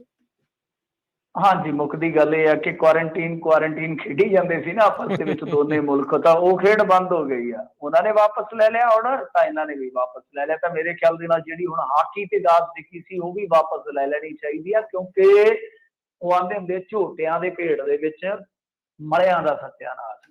ਤਾਂ ਸਾਡੀ ਖੇਡ ਨੂੰ ਨੁਕਸਾਨ ਨਹੀਂ ਹੋਣਾ ਚਾਹੀਦਾ। ਜਦ ਤੁਸੀਂ ਬਰੋਬਰ ਨਾਗਰਿਕਾਂ ਨੂੰ ਟਰੀਟ ਕਰ ਰਹੇ ਹੋ ਤਾਂ ਖਿਡਾਰੀਆਂ ਨੂੰ ਹੁਣ ਪਾਸੇ ਕਿਉਂ ਰੱਖਣਾ। ਬਹੁਤ ਜਲਦੀ ਫੈਸਲਾ ਕਰਨਾ ਚਾਹੀਦਾ। ਉਹਨਾਂ ਨੂੰ ਆਪਣੀ ਟੀਮ ਇੱਧਰ ਉੜੀਸਾ 'ਚ ਭੇਜਣੀ ਚਾਹੀਦੀ ਹੈ, ਜਿਹੜਾ ਜੂਨੀਅਰ ਵਰਲਡ ਕੱਪ ਹੋ ਰਿਹਾ, ਤੇ ਇੱਧਰੋਂ ਕਾਮਨਵੈਲਥ ਵਾਸਤੇ ਬਰਮਿੰਘਮ, ਉਹ ਗਾਣੇ 'ਚ ਵੀ ਬਰਮਿੰਘਮ ਦਾ ਜ਼ਿਕਰ ਹੁੰਦਾ, ਤਾਂ ਇਹਨਾਂ ਨੂੰ ਵੀ ਆਪਣੀ ਹਾਕੀ ਟੀਮ ਜਿਹੜੀ ਆ ਉੱਥੇ ਘੱਲਣੀ ਚਾਹੀਦੀ ਹੈ। ਅੱਛੀ ਗੱਲ ਆ, ਉਹ ਵਿਚਾਰੇ ਸਰਦੀ 'ਚ ਨਾ ਬੈਗ ਬੂਗ ਪਾ ਕੇ ਕਈ ਤਿਆਰ ਬੈਠੇ ਆ ਸਾਡੇ ਪੰਜਾਬੀ ਦੁਆਬੇ ਵਾਲੇ। ਤੁਹਾਨੂੰ ਪਤਾ ਤੁਹਾਡੇ ਦੁਆਬੇ ਵਾਲੇ ਬਹੁਤ ਨੇ UK ਦੇ ਵਿੱਚ ਵੀ, ਤੇ ਉਹ ਬੈਠੇ ਆ ਕਿ ਸਾਗ ਸੂਗ ਖਾਵਾਂਗੇ, ਲੱਸੀ ਲੁੱਸੀ ਪੀਵਾਂਗੇ, ਮੱਕੀ ਮੁੱਕੀ ਦੀਆਂ ਰੋਟੀਆਂ ਚੱਬਾਂਗੇ। ਪਰ ਜਦੋਂ 10 ਦਿਨ ਦਾ ਦਬਕਾ, ਅਗਲਾ ਕਹਿੰਦਾ ਛੱਡੋ ਕਿਹੜਾ ਕਰੀ ਵੇਖ ਲਈਏ ਕੀ ਬਣਦਾ। 10 ਦਿਨ ਮੁੜ ਕੇ ਵਧਾ ਨਾ ਦੇਣ, ਇਹਨਾਂ ਦਾ ਕੀ ਪਤਾ। ਤੇ ਕੁਆਰੰਟੀਨ ਖੇਡੀ ਜਾਂਦੇ ਆ। ਸੋ ਉਹਨਾਂ ਵਾਸਤੇ ਖੁਸ਼ਖਬਰੀ ਹੈ, ਜਦ ਮਰਜ਼ੀ ਹੁਣ ਸਿਆਲੂ ਰੋਤੇ ਆ, ਜਦੋਂ ਮਰਜ਼ੀ ਆ ਜਾਣ। ਜੀ ਚਲੋ ਚੰਗਾ ਹੋ ਜਾਊਗਾ ਜੀ। ਨਾਲੇ ਅਮਰੀਕਾ ਵਾਲਿਆਂ ਨੇ ਵੀ ਕਰਤਾ ਐਲਾਨ, ਇੱਥੇ ਸਾਡੇ ਗਵਾਂਢੀ ਮੁਲਕ ਕੈਨੇਡਾ ਦੇ ਨਾਲ ਵੀ ਲੈਂਡ ਬਾਰਡਰ ਜਿਹੜਾ ਉਹ ਖੋਲਣ ਜਾ ਰਹੇ ਅਗਲੇ ਮਹੀਨੇ। ਵਿਜ਼ਟਰ ਵੀਜ਼ੇ ਵਾਲਿਆਂ ਨੂੰ ਵੀ ਜਿਹੜਾ ਆ ਉਹ ਅਲਾਓ ਕਰਨ ਜਾ ਰਹੇ ਅਗਲੇ ਮਹੀਨੇ। ਸੋ ਹੌਲੀ ਹੌਲੀ ਦੁਨੀਆ ਜਿਹੜੀ ਉਹ ਖੁੱਲ ਰਹੀ ਆ। ਉਹ ਵੀ ਇਹ ਆ ਵੀ ਹਾਂ ਵੀ ਵੈਕਸੀਨ ਲੱਗੀਆਂ ਹੋਣ, ਨੈਗੇਟਿਵ ਟੈਸਟ ਉਹ ਉਸ ਚੀਜ਼ ਦੀ ਪ੍ਰਕਿਰਿਆ ਜਿਹੜੀ ਹੁਣ ਉਸ ਦੇ ਵਿੱਚ ਲਾਈ ਜਾ ਰਹੀ ਆ। ਕੇਂਦਰੀ ਮੰਤਰੀ ਜਿਹੜੇ ਤੇਲੀ, ਉਹਨਾਂ ਦਾ ਸੁਣੀਏ ਜੀ ਬਿਆਨ। ਕਹਿੰਦੇ ਤੇਲ ਦੀਆਂ ਕੀਮਤਾਂ ਦੇ ਵਾਧੇ ਨਾਲ ਹੀ ਮੁਫਤ ਵੈਕਸੀਨ ਦਿੱਤੀ ਜਾ ਰਹੀ ਆ। ਹੋਰ ਵੀ ਕੁਝ ਮੁਫਤ ਦਿੱਤਾ ਉਹਦੇ ਨਾਲ ਇਹਨਾਂ? ਨਹੀਂ, ਇਹਨੂੰ ਚੁਣ ਕੇ ਤੇ ਲੋਕ ਆਉਂਦੇ ਹੋਣੇ ਆ, ਤੇਲੀ ਵੀ ਕੀਤਾ ਤੇ ਰੋਖਾ ਵੀ ਖਾਦਾ। ਸੋ ਗੱਲ ਇਹ ਹੈ ਕਿ ਇਹਨੂੰ ਚੁਣ ਕੇ ਕੀਤਾ ਕੀ ਹੈ ਕੇਂਦਰੀ ਮੰਤਰੀ ਬਣਾਉਣ ਵਾਲੇ। ਮੈਨੂੰ ਤਾਂ ਸਮਝ ਨਹੀਂ ਆਉਂਦੀ, ਇਹ ਕਿੱਡੇ ਬੇਵਕੂਫ ਬੰਦੇ ਬਿਠਾਏ ਹੋਏ ਨੇ ਇਸ ਕੁਰਸੀਆਂ ਤੇ। ਪਰ ਉਹ ਕਿੰਨੇ ਮਹਾਨ ਲੋਕ ਨੇ ਜਿਨ੍ਹਾਂ ਨੇ ਇਹੋ ਜਿਹੇ ਬੰਦੇ ਬਿਠਾਏ ਹੋਏ ਨੇ, ਵੀ ਤੇ ਵੇਖੋ ਨਾ।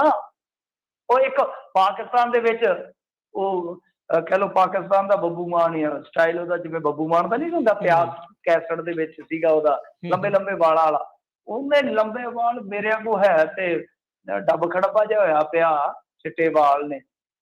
ਤੇ ਚਲੋ ਉਹਨੇ ਵੱਡੇ ਵਾਲ ਰੱਖੇ। ਚਲੋ ਨਿੱਜੀ ਜ਼ਿੰਦਗੀ 'ਚ ਕੋਈ ਕੀ ਕਰਦਾ, ਉੱਧਰ ਕੀ ਜਾਣਾ, ਚਸ਼ਮਾ ਲਾਇਆ ਉਹਨੇ। ਬੜੀ ਆਪ ਤੇ ਉਹਦਾ ਚਸ਼ਮਾ ਮੇਰੇ ਖਿਆਲ ਨਾਲ ਪਰਾਂਡਾ ਕੇ ਕਿਹੜਾ ਉਹ ਮਹਿੰਗਾ ਹੁੰਦਾ ਨਾ ਜਿਹੜਾ, ਉਹ ਲੱਗਦਾ ਲਾਇਆ। ਤੇ ਪਤਾ ਕੀ ਕਹਿਣ ਡਿਆ ਸੀ, ਕਹਿੰਦਾ ਜਿੱਥੇ ਤੁਸੀਂ ਨਾ ਚੀਨੀ 100 ਦਾਣਾ ਪਾਉਂਦੇ ਜੇ ਚਾਹ 'ਚ 90 ਪਾਓ ਖਾ, ਆਪੇ ਮਹਿੰਗਾਈ ਵਾਲਾ ਕੰਮ ਜਿਹੜਾ ਇਕੁਅਲ ਹੋ ਜਾਊਗਾ ਤੁਹਾਡੇ। ਲਾਣ ਤੇ ਯਾਰ ਤੇਰੇ ਤੇ। ਕਹਿੰਦਾ ਜਿੱਥੇ 10 ਬੁਰਕੀਆਂ ਖਾਣੀਆਂ ਉੱਥੇ 4 ਘੱਟ ਖਾ, ਮਰ ਲਓ। ਹੱਥ ਹੋ ਗਈ ਆ ਤੇਰੀਆਂ ਦੀਆਂ। ਕਮਾਲ ਦੀ ਗੱਲ ਆ। ਬੰਦਾ ਸਿੱਧਾ ਹੀ ਕਹਦੇ ਯਾਰ ਜਿੱਥੇ ਤੁਸੀਂ 60 ਸਾਲ ਜਿਉਣਾ ਹੈ 10 ਸਾਲ ਪਹਿਲਾਂ ਖੁਦਕੁਸ਼ੀ ਕਰ ਲਓ, ਦੇਸ਼ ਨੂੰ ਬਚਾਓ। ਐਵੇਂ ਖਰਚਾ ਪਾਉਣ ਡਏ ਜੇ, ਛੱਡੋ ਖੜਾ। ਜਦੋਂ ਮਤਲਬ ਕਿ ਥੋੜਾ ਜਿਹਾ ਬੁਢਾਪਾ ਆ ਜਾਵੇ, ਕੁੱਬ ਜਿਹਾ ਪੈ ਜਾਵੇ, ਉਦੋਂ ਹੀ ਚਾਲੇ ਪਾ ਲਓ ਬਸ, ਗੱਲ ਖਤਮ ਹੈ। ਬੋਝ ਕਿਉਂ ਬਣਨਾ? ਇਹੋ ਜਿਹੀਆਂ ਗੱਲਾਂ। ਇਹ ਵੀ ਜਿਹੜੇ ਆ ਜਨਾਬ ਕਹਿੰਦੇ ਆ ਕਿ ਤੇਲ ਇਸ ਕਰਕੇ ਮਹਿੰਗਾ ਕਿ ਵੈਕਸੀਨ ਫ੍ਰੀ ਲੱਗ ਰਹੀ ਹੈ। ਕਿਆ ਹੁਣ ਇਹਨਾਂ ਨੂੰ ਕੀ ਬੰਦਾ ਕਹੇ ਕਿ ਵੈਕਸੀਨ ਜਿਹੜੀ ਆ ਨਾ ਉਹ ਤੁਹਾਡੀ ਜ਼ਰੂਰਤ ਆ। ਬਹੁਤ ਸਾਰੇ ਲੋਕ ਤੇ ਲਵਾਉਂਦੇ ਹੀ ਨਹੀਂ ਹੈ। ਤੁਹਾਡੇ ਵੀ ਇੱਥੇ ਵੇਖ ਲਓ ਪੱਛਮ 'ਚ ਕਿੰਨਾ ਵਿਰੋਧ ਆ, ਪਰ ਤੁਸੀਂ ਲਾ ਰਹੇ ਹੋ। ਉਹ ਜ਼ਰੂਰਤ ਆ, ਉਹ ਕੋਈ ਇਹ ਨਹੀਂ ਹੈਗਾ ਕਿ ਉਹ ਸਦੀ ਵੀ ਰਹਿਣਾ ਸਾਰਾ ਕੁਛ। ਤੇ ਸਰਕਾਰਾਂ ਦਾ ਕੰਮ ਹੁੰਦਾ ਕਿ ਵੈਲਫੇਅਰ ਕਰਨਾ। ਇੱਥੇ ਤਾਂ ਹੁੰਦਾ, ਇਹਨਾਂ ਨੂੰ ਪਤਾ ਹੀ ਨਹੀਂ ਹੋਣਾ ਸਰ।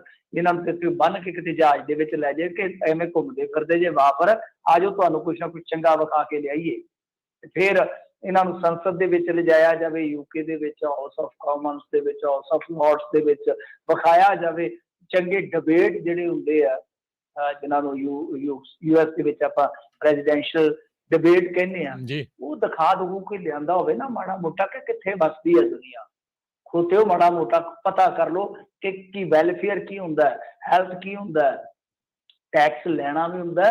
ਉਸ ਤੋਂ ਬਾਅਦ ਗੌਰਮੈਂਟ ਦਾ, ਸਟੇਟ ਦਾ ਕੰਮ ਵੀ ਹੁੰਦਾ ਕਿ ਵੈਲਫੇਅਰ ਕਰਨਾ।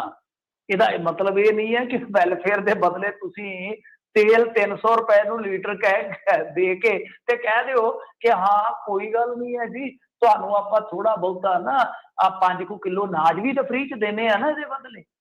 ਏਦਾਂ ਦੀਆਂ ਲਾਹਨਤੀਆਂ ਗੱਲਾਂ ਕਰਨ ਦੀ ਥਾਂ ਤੇ ਚੁੱਪੀ ਚੰਗੀ ਆ। ਜੀ ਜੀ ਜੀ ਬਿਲਕੁਲ। ਧੰਨਵਾਦ ਮਿੰਟੂ ਜੀ, ਮਿਲਦੇ ਹਾਂ ਜੀ ਕੱਲ ਨੂੰ ਫਿਰ। ਧੰਨਵਾਦ, ਸਤਿ ਸ਼੍ਰੀ ਅਕਾਲ ਜੀ।